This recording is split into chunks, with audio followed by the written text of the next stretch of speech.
আলোর দেশের স্কুল চ্যানেলে তোমাদেরকে স্বাগত। এখন আমরা আলোচনা করব HSC English second paper sentence connectors Dinajpur board 2019। তো সেন্টেন্স কানেক্টরসের রুলসের উপরে এর আগে যে ভিডিওটা দিয়েছিলাম, তো সেই ভিডিওটা যারা দেখো নাই, দেখো ডিসক্রিপশন বক্সে লিঙ্ক দেওয়া আছে। তো তুমি সেই ভিডিওটা অবশ্যই দেখে নেবে, কারণ ওই ভিডিওটা না দেখলে তুমি বোর্ড কোশ্চেনগুলো সলভ অত ভালো বুঝবে না।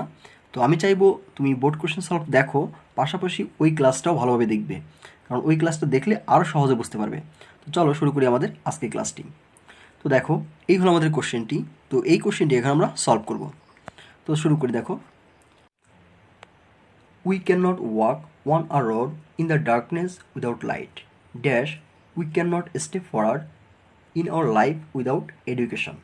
তো অ্যান্সারটা দেখো, এই নাম্বার অ্যান্সার কী বসবে?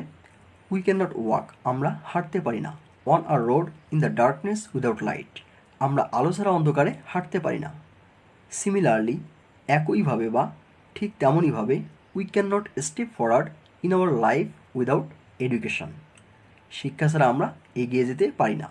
তো এইখানে আমরা যে সিমিলারলি এই ক্যারেক্টারটা ব্যবহার করছি, তো সিমিলারলি ছাড়া এখানে আমরা লিখতে পারতাম লাইকওয়াইজ, অর্থাৎ সিমিলারলি অর্থ এখানে বোঝাচ্ছে ঠিক তেমনইভাবে বা একইভাবে। তো সিমিলারলি এই কানেক্টরটা আমরা লিখছি কেন? পূর্বের ঘটনার ক্রম বা ধারাবাহিকতা অনুসরণ করার জন্য আমরা এই কানেক্টরটা লিখছি। Dash throughout the ages education has always been compared to light. তো অ্যান্সারটা দেখো, so throughout the ages education has always been compare to light, এজন্য যুগ যুগ ধরে শিক্ষাকে আলোর সাথে তুলনা করা হয়েছে। তো এইখানে বসছে সো। আচ্ছা, এখানে সো বসার কারণ হলো, যখন কোনো ফলাফল নির্দেশ করে তখন আমরা লিখতে পারি so, for this reason, thus, accordingly, therefore, as a result. তবে এখানে সেই কানেক্টরটা আমি লিখব যেই কানেক্টরটা সেন্টেন্সের সাথে অর্থপূর্ণ হবে। তো চলো আমরা এরপরে দেখি। And dash ignorance has been compared two darkness. তো অ্যান্সারটা দেখো, and on the other hand ignorance has been compared two darkness, এবং উল্টো দিকে অজ্ঞতাকে তুলনা করা হয়েছে অন্ধকারের সাথে। তো এখানে আমরা কানেক্টর লিখছি অন দ্য আদার হ্যান্ড। আর এখানে এই কানেক্টরটা বসার কারণ কি দেখো, যখন বিপরীত কিছু বোঝায় তখন আমরা লিখি on the contrary, on the other hand, notwithstanding, however, though, instant, but. তো যেই কানেক্টরটা অর্থপূর্ণ হয় সেন্টেন্সের সাথে আমরা সেটাই লিখি। তো দেখো, আগের যে বাক্যগুলো ছিল সেই বাক্যর সাথে এই সেন্টেন্সটা কিন্তু একটু বিপরীত, তাই আমরা লিখছি এখানে অন দ্য আদার হ্যান্ড, অর্থাৎ অপর দিকে বা উল্টো দিকে অজ্ঞতাকে তুলনা করা হয়েছে অন্ধকারের সাথে। তো এরপরে দেখো, dash the light of education enlightens us. Actually the light of education enlightens us, আসলে শিক্ষার আলো আমাদের আলোকিত করে তোলে। তো এইখানে আমরা কানেক্টর লিখছি অ্যাকচুয়ালি। আর অ্যাকচুয়ালি বসে কোনো বিষয় বা ঘটনার প্রকৃত অবস্থা বা মূল অবস্থা প্রকাশের ক্ষেত্রে।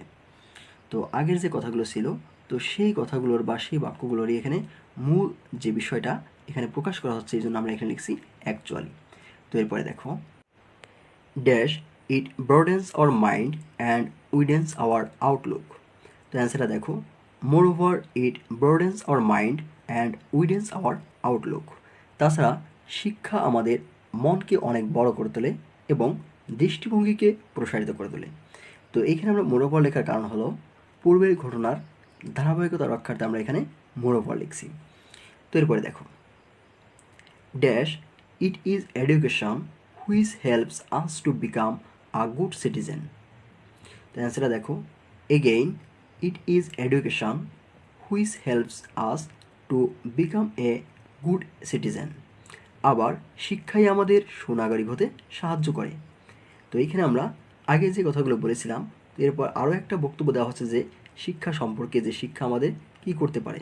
তো এই জন্যই আমরা কিন্তু এগেইন লিখছি, যে again it is education which helps us to become a good citizen, অর্থাৎ আবার শিক্ষাই আমাদের সুনাগরিক হতে সাহায্য করে।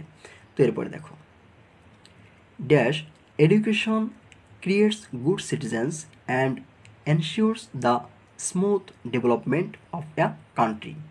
তো অ্যান্সারটা দেখো, thus education creates good citizens and ensures the smooth development of a country, অর্থাৎ এরূপ শিক্ষা সুনাগরিক তৈরি করে এবং দেশের সাবলীল উন্নয়ন নিশ্চিত করে। তো এখানে আমরা কানেক্টর লিখছি থাস। তো থাস ছাড়াও তুমি লিখতে পারতে সো অথবা therefore, accordingly, for this reason, অর্থাৎ ফলাফল প্রকাশের ক্ষেত্রে এই কানেক্টরগুলো ব্যবহার করা হয়। আর এখানে ফলাফল প্রকাশ পাচ্ছে সেই জন্য কিন্তু আমরা থাস লিখছি। থাস ছাড়াও তুমি লিখতে পারতে so, as a result, eventually, therefore. হ্যাঁ, তো চলো আমরা এরপরে দেখি।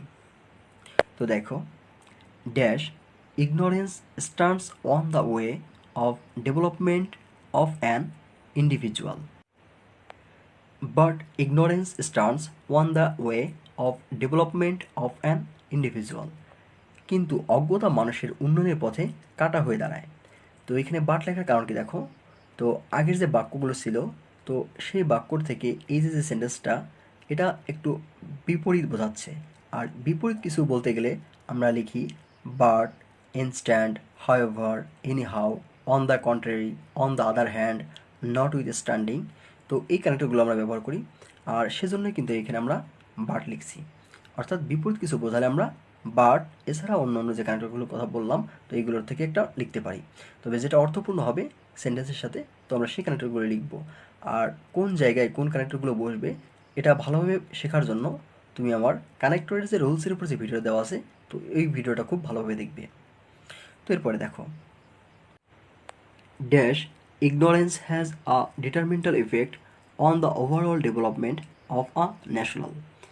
However, ignorance has a detrimental effect on the overall development of a national. যা হোক, দেশের সামগ্রিক উন্নয়নে অজ্ঞতার একটা খারাপ ভূমিকা রয়েছে। আর এখানে হাউএভার বসার কারণ কি দেখো, এইচ নাম্বার এবং আই নাম্বারের নিয়মটা একই, কিন্তু বিপরীত কিছু বলার ক্ষেত্রে আমরা বাট, হাউএভার এই কানেক্টরগুলো ব্যবহার করতে পারি। তো এরপরে দেখো, dash we should come forward to educate every single person of our country and thereby ensure the development of our country. Finally, we should come forward to educate every single person of our country and thereby সবশেষে আমাদের দেশের প্রত্যেককে শিক্ষিত করে তোলার জন্য আমাদের এগিয়ে আসা উচিত। Ensure the development of our country, আর এভাবে দেশের উন্নয়ন নিশ্চিত করা উচিত। তো আমাদের এখানে লাস্টে বসছে ফাইনালি। তো সব শেষে আমাদের সেন্টেন্সের ধারাবাহিকতা রক্ষার্থে আমরা ফাইনালি লিখছি। আর যেহেতু এরপর আর কোনো কথা নেই, তো সব শেষে আমরা ফাইনালি বা লাস্টলি এটা ব্যবহার করতে পারি। তো আশা করি বুঝতে পেরেছো। আজ এ পর্যন্তই, দেখা হবে পরের নতুন কোনো ভিডিওতে। তো সে পর্যন্ত সবাই ভালো থাকো, সুস্থ থাকো। সকলের জন্য শুভকামনা জানিয়ে শেষ করছি আমাদের আজকের ক্লাস।